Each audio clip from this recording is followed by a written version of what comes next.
So video आज के हम स्टार्ट करते हैं। लास्ट टाइम मैंने मोबिलिटीज़ का आपको बताया था 5 मोबिलिटीज़, और आज मैं आपको स्ट्रेचिंग बताऊंगा, ठीक है। और इसमें जो आपकी फेशियल लाइन है, एंटीरियर, पोस्टीरियर, लैटरल, जो भी चीज़ें हैं, जितनी भी हैं, 5 मोबिलिटीज़ और 5 स्ट्रेचिंग। लास्ट की 5 स्ट्रेचिंग आप परफॉर्म कर लोगे। शेड्यूल कैसा रहेगा? सबसे पहले आप जिम के अंदर एंट्री करिए, मोबिलिटीज़, फिर वेट ट्रेनिंग के बाद आपकी स्ट्रेचिंग अच्छी खासी होनी चाहिए।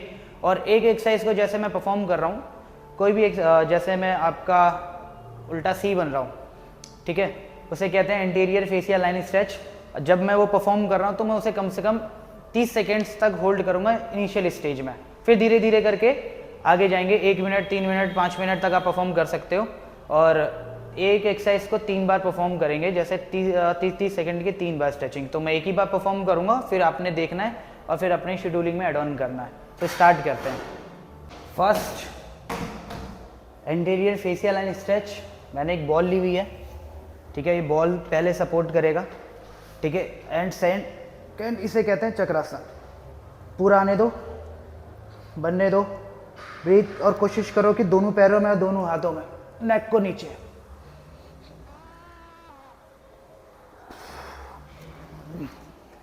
थर्टी सेकेंड्स, और इसे 3 बार परफॉर्म करना है। इसे चक्रासन भी कहते हैं। और ये योगा की ही एक्सरसाइज है, बहुत बेनिफिशियल है।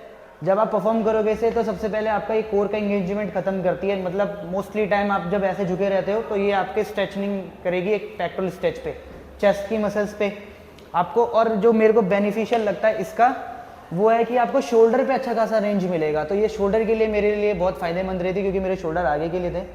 और अभी भी मैं परफॉर्म करता हूँ तो मेरे हिप्स वाला एरिया बहुत ज़्यादा स्टिफ रहता है, तो वो खुल नहीं पाता। उस चीज़ के लिए मैं इसे परफॉर्म करता ही हूँ। अभी छोड़ा हुआ है लेकिन मैं परफॉर्म करता हूँ।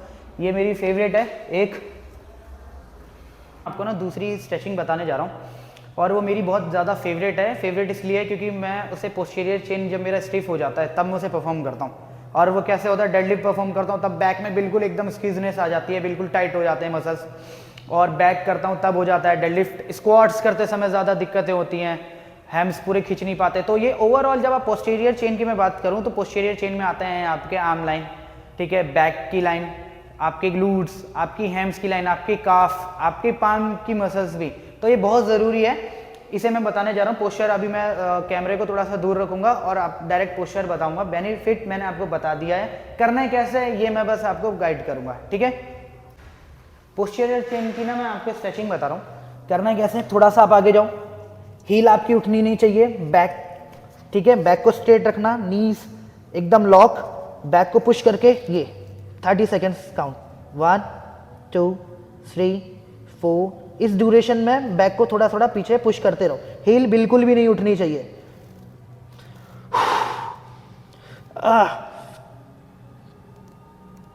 जस्ट होल्ड इट, माथे को एकदम शांत, बैक को एकदम स्ट्रेट एंड पुश करते रहना, और ऐसे ही काम तमाम हो जाएगा आपका।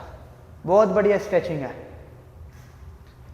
Third stretching lateral facial line के लिए, एंटीरियर के लिए बता दिया है, पोस्टीरियर के लिए बता दिया है। साइड में जो इम्बैलेंस होता है, लोगों को देखते हुए एक तरफ झुके रहते हैं, या आपने ऑब्जर्व भी करा होगा कि किसी की स्कैपुले बहुत नीचे है, वो एक तरफ झुका हुआ है, एक तरफ उसका स्कैपुलर एलिवेशन में। तो ये सारी चीज़ें इम्बैलेंस क्रिएशन के लिए मैं आपको बताने जा रहा हूँ। आर्म लाइन की नहीं, कौन सी?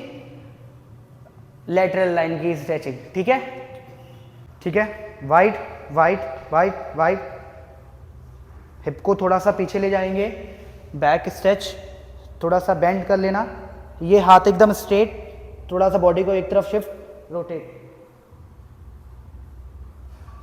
15 सेकेंड्स।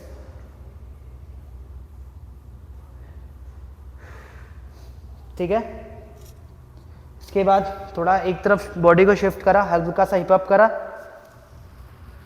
आगे लेकर आओ थोड़ा बॉडी को, 2 3 4, ऐसे ही करके 15 सेकेंड्स तक काउंट करना है। जब आप ये परफॉर्म करोगे, जो आपकी स्पाइन है उसमें भी फ्लेक्सिबिलिटी आएगी, बहुत अच्छी है। एक बार आप परफॉर्म करो, उसके बाद बताना। फोर्थ स्ट्रेचिंग है आपकी पिजन पोज। ये मोस्टली आपकी ग्लूट्स के लिए पहला, ठीक है। उसके बाद आपकी ये हैम्स को भी कवर करेगा, ठीक है। और बैक का जो शार्प एरिया बन नहीं पा रहा है, जो ऐसे कर्व शेप बनेगा, वो भी इसके लिए भी है। तो कैसे परफॉर्म करना है? ये एक पैर पीछे, थोड़ा सा आगे की तरफ इसे रोटेट करोगे और जो आपका ये हैम्स वाला एरिया ये ग्राउंड पे टच करना है दबा के बिल्कुल एकदम 1 2 3 4 5 6 पुश करना है और ये थोड़ा सा आगे रहेगा। आप किसी चीज़ पे इसे रोक लो, ठीक है, थोड़ा पीछे आके।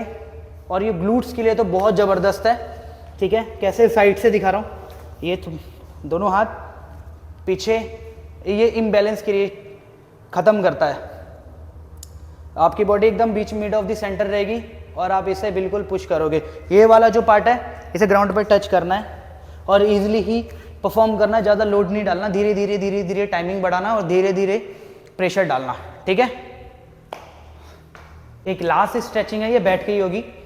आप ना अपर बॉडी से लोअर बॉडी को कंपाउंड में स्ट्रेच कर सकते हो, लेकिन एक ऐसा पार्ट है आपका कि आपको वो आइसोलेशन में ही परफॉर्म करना पड़ेगा। जैसे आपने चक्रासन बनाया तो पूरी एक साथ सारी चीज़ें कवर हो गई, पोस्टीरियर चेन में सारी चीज़ें कवर हो गई, ग्लूट्स जब आप पिजन पोज बना रहे हो तब उसमें सारी चीज़ कवर हो गई, और लेटरल फेसियल लाइन को जब स्ट्रेच कर रहे हो तो आपकी स्पाइन भी आ रही है, ग्लूट्स भी आ रहे हैं, हैम्स भी आ रहे हैं, क्वाड्स भी, सारी चीज़ें स्ट्रेच हो रही है। लेकिन नेक का ना एक ऐसा पार्ट है जो आप स्ट्रेच नहीं कर सकते कंपाउंड में, तो ये बैक है, ठीक है। मैं इस हाथ को थोड़ा पीछे ले जाऊंगा, ये बिल्कुल दम यहाँ पे कि मेरा ये हाथ टच हो जाए, यहाँ पे इसे रोका, सीधे बैठा, नेक को ऐसे करके और हल्का सा टच करना है, खींचना नहीं है, जस्ट डाउन। बॉडी को स्टेबल रखो, नेक को एकदम खींचो, धीरे धीरे, ठीक है। 15 सेकेंड्स यहाँ पे काउंट करना है। बैक को स्ट्रेट करा, सीधे बैठना है,